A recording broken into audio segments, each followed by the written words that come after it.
कलकत्ता भारतको राजधानी थिए अङ्ग्रेजको पालामा। यहाँदेखि दार्जिलिङ लगभग 620 किलोमिटर टाढा अवस्थित छन्। फलतः 2 वर्षसम्म गोर्खा र अङ्ग्रेजमाझ भीषण युद्ध पश्चात अङ्ग्रेजले दार्जिलिङ र कालिम्पोङमा शासन चलाए। त्यसताक भारत देशभरि नै मलेरियाको प्रकोपले इस्ट इन्डिया कम्पनी सुचारू रूपमा चलिरहेका थिएनन्।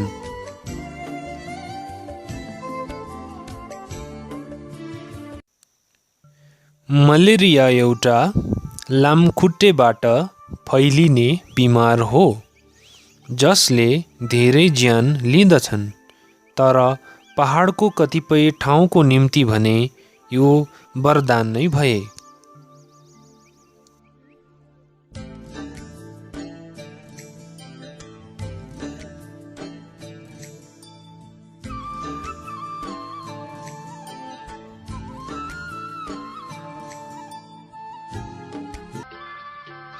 मनसङको शाब्दिक अर्थ तिब्बती भाषामा औषधीय भन्ज्याङ हुन्। मनसङ एउटा पहाडी इलाका हो। यसको क्षेत्रफल 1265 एकर अनि तापमान न्यूनतम 5 डिग्री सेल्सियस अनि अधिकतम तापमान 35 डिग्री सेल्सियस। त्यस्तै प्रकारले यसको उचाइ भने 1200 फिटदेखि 5800 फिटसम्म रहेको भौगोलिक विशेषज्ञहरूको मन्तव्य रहेको छ। यो ठाउँ सिक्किमको सीमावारी पर्दछन्।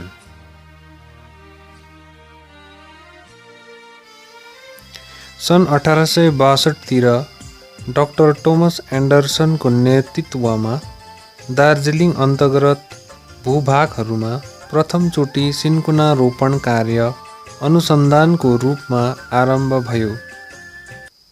क्रमैले सन् 1901 मा मनसङ सिन्कोना बगानको स्थापना भयो।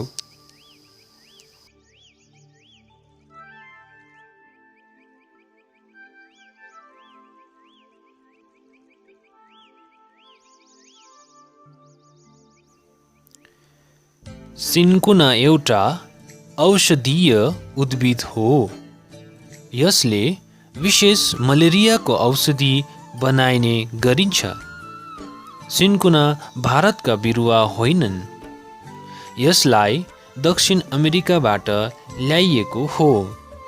यसको प्रजाति थुप्रै छन्, तर बङ्गालमा भने प्राय सिन्कोना सुकिरुब्रा भन्ने प्रजाति नै रोप्दै आइरहेका छन्।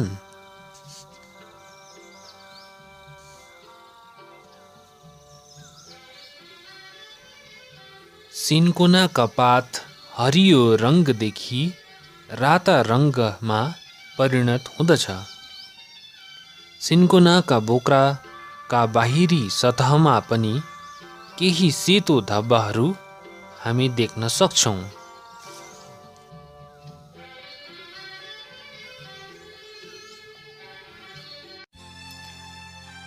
जीवन दिने सिन्कोनाका बिउलाई ध्यानपूर्वक सुरक्षित राखी उम्राउने काम गरिन्छ। उम्राउने काम साह्रै नै जटिल छन्। पहिला बिउहरूलाई सानसानो घरमा छरिन्छन्। 20-30 दिनमा मुना निक्लेपछि 4 महिनासम्म त्यही घरमा स्याहार सुसार गरिन्छ।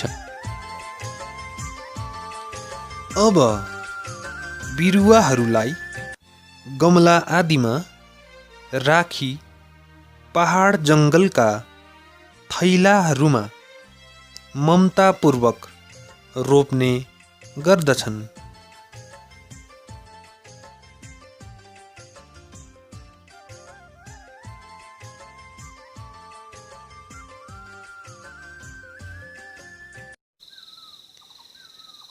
लगभग 15-20 वर्षको अवधिमा सिन्कोनाका वृक्षहरू चामडा कुटाइको निम्ति तयार हुँदछन्। यो वृक्षहरू प्रायः 15 देखि 20 फिटसम्मका छन्। जङ्गल क्षेत्रलाई पटक पटक सफा सुघार राख्नले मात्र वृक्षहरू स्वस्थ रूपले बढ्न सक्छन्। मनसुनका मौसम सिन्कोना प्रक्रियाको निम्ति खुबै अनुकूल छन्। न गरम न चिसो।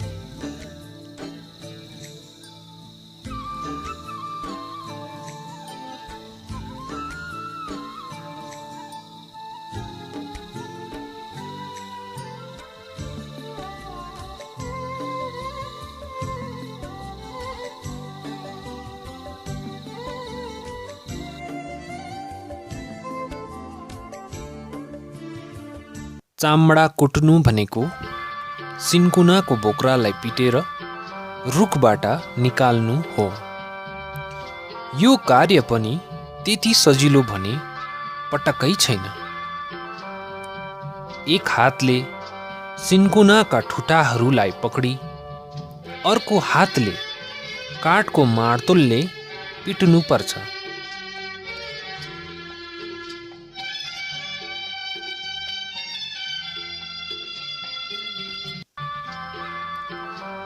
अब बोक्राहरूलाई चामडा गोदाममा लगभग 1-2 वर्षसम्म सुकाइन्छ।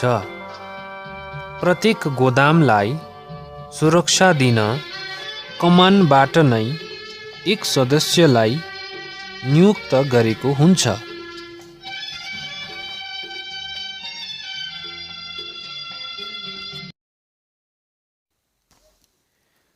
सुकेका बोक्राहरूलाई अब पिस्ने प्रक्रियाको निम्ति सम्बन्धित कारखानामा लगिन्छ।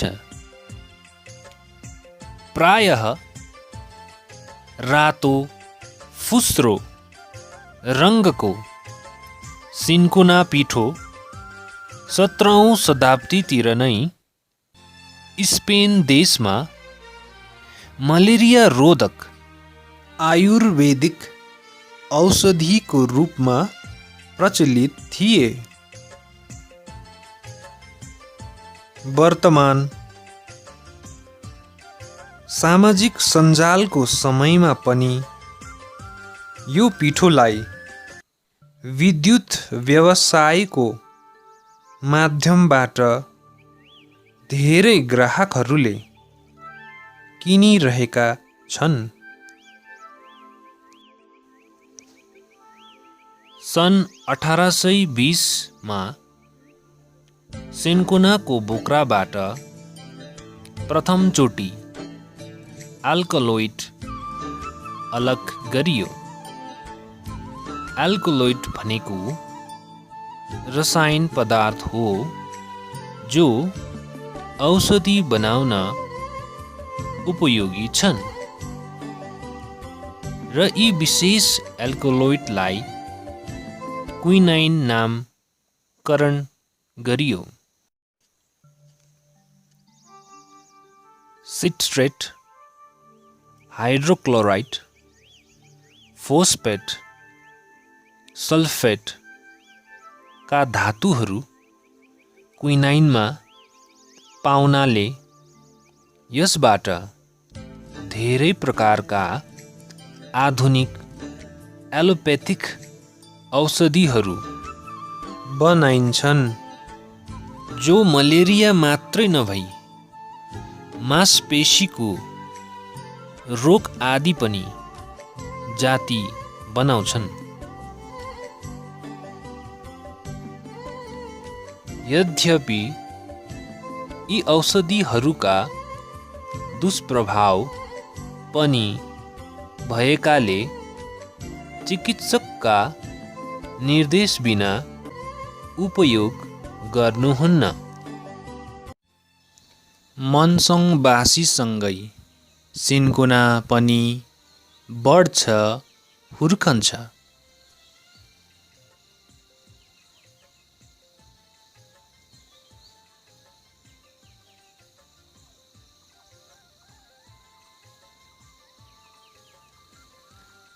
जसरी प्रत्येक वस्तुमा गुण र दोष भएझैं सिन्कोनामा पनि धेरै गुणसँगै दोष पनि हुन स्वाभाविक कुरा हो।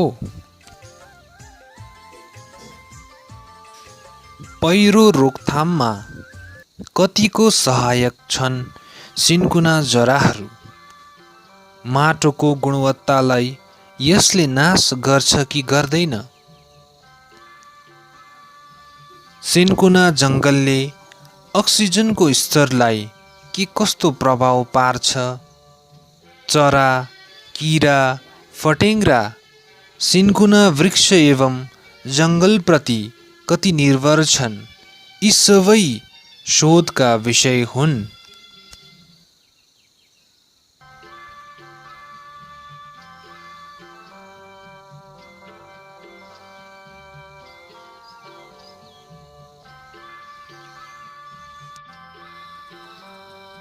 सिन्कोनाका ठुटा प्रायः सुरेलु एवं मोटा नहुनाले काठको निम्ति पनि उपयोगी छैनन्। यसका हाँगाबिगा दरिला नहुँदा चराचरुङ्गीले गुड लगाएको दृश्य कतै देखिएन।